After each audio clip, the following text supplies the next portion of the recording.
That must be concerning to you. Is it vision?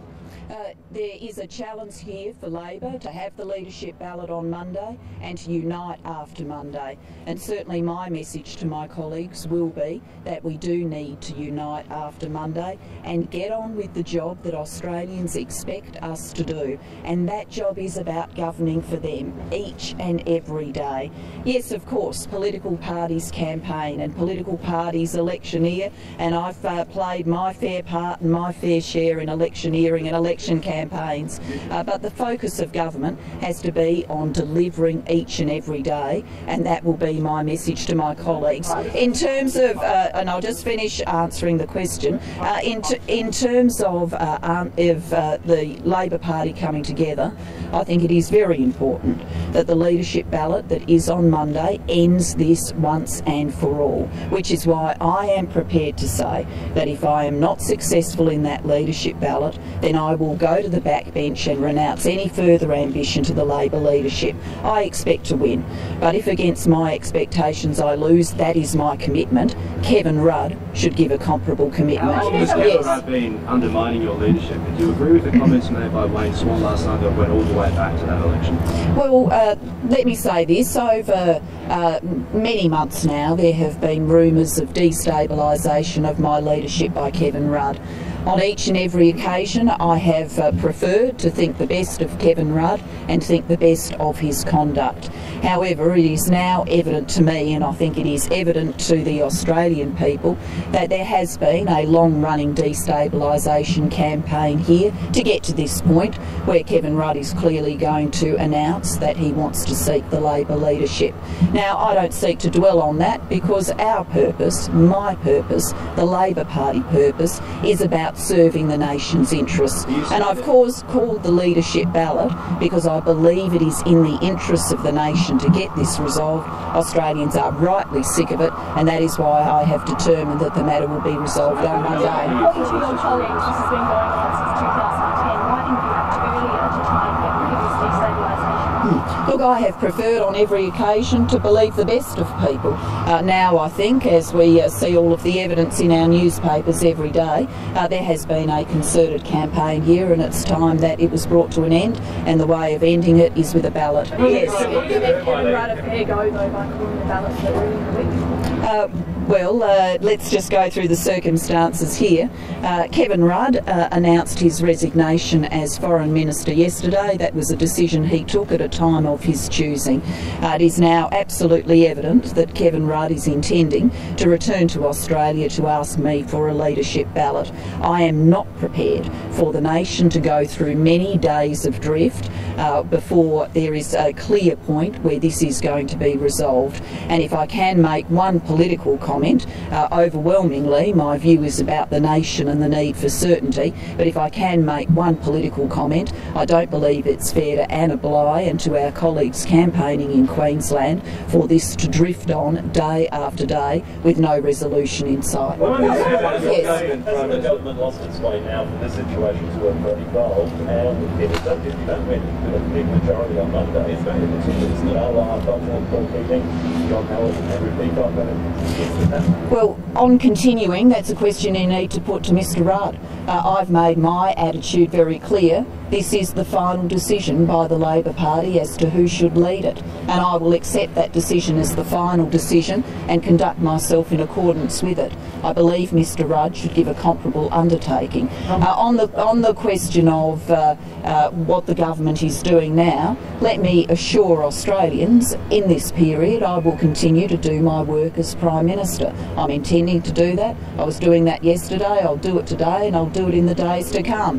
But it's very clear to me that this is a distraction that is obscuring the ability of the government to explain its reform program to Australians, and for some in government, I believe it is becoming a distraction from their work. I'll go to you and then come back. Yes. To say about your leadership, but 18 months into that leadership, you're going to support the leadership now. Well, I think you need to put that question to some others who have brought us to this point. Yes. Has anyone suggested to you that it would be in the party's best interest for a compromise candidate other than yourself to contest against Kevin Rudd? No, no one has suggested that to me. Yes. Do you believe that your partners in minority government could or would work with Kevin Rudd, or have you had an indication from any of them that look, all I've seen is their comments in the newspapers. Last question. What specifically were those mistakes in Look, I think that's a good question, and I'd have to say, having lived through the days of the Rudd government, and of course I was Deputy Prime Minister in the Rudd government, so I take my fair share of the criticisms of that time. But having lived through the days of the Rudd government, it became absolutely clear to me that one of the overriding problems of the government that Kevin Rudd led is it was very, very focused on the next news cycle, on the next picture opportunity, rather than the long-term reforms for the nation's interests. I think, to be frank, as Prime Minister, maybe I overreacted to that. Maybe I went too much the other way, and I said to myself, good policy will always speak for itself.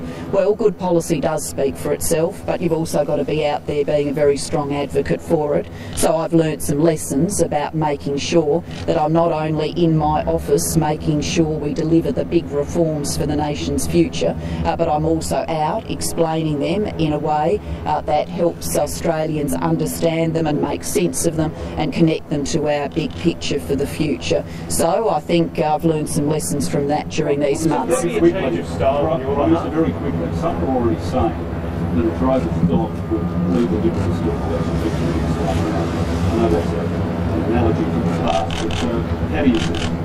I am confident that we can present at the next election in 2013 and that we can win that election, provided we use Monday's opportunity to end this for all time, and then we get on with the job of delivering good government to the Australian people in the interests of a stronger and fairer Australia for the future.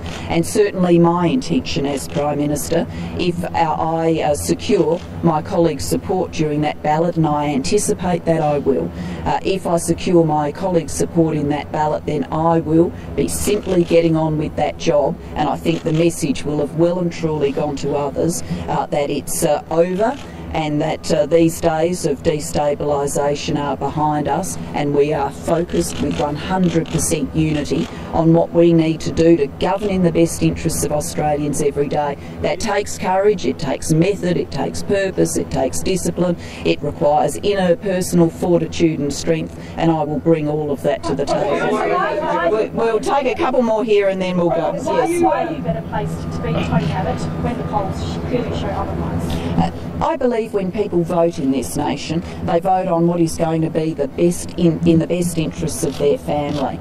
I don't believe you govern by looking at today's opinion polls and saying, what do I believe in today? I don't believe you do that. Opinion polls, they'll go up, they'll go down. I'm under no illusions about the degree of political difficulty the government confronts. I'm also under no illusions why we have those political difficulties.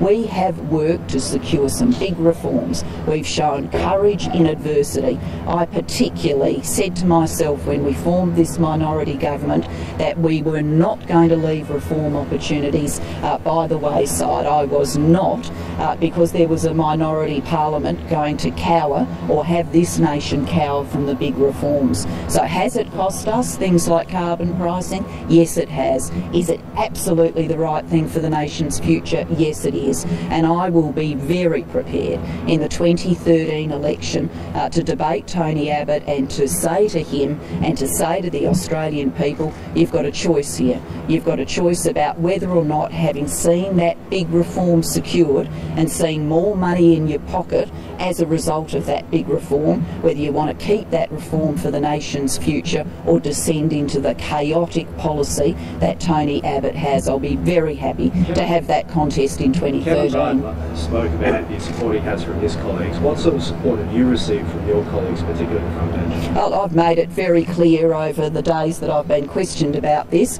that I enjoy the strong support of my colleagues, and I do. Do you think the party needs major structural reform is being controlled by faceless men? Well, thank you very much for that question too. Firstly, I think this chatter about faceless men is profoundly insulting to my Labor colleagues and my caucus colleagues, profoundly insulting to them. I can tell you about my Labor colleagues. I can tell you about the men and women who make up the Federal Parliamentary Labor Party.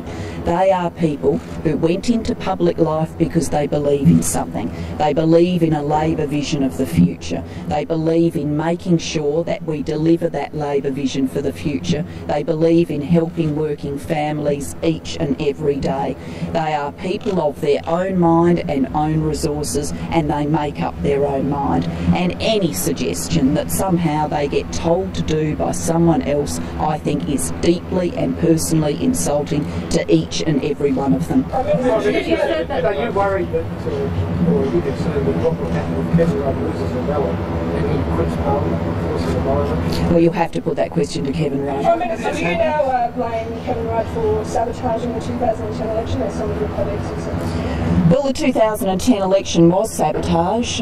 We went into that election in very difficult circumstances as a result of the months of paralysis and chaos under Mr Rudd's leadership, the need to sort that out, the fact that huge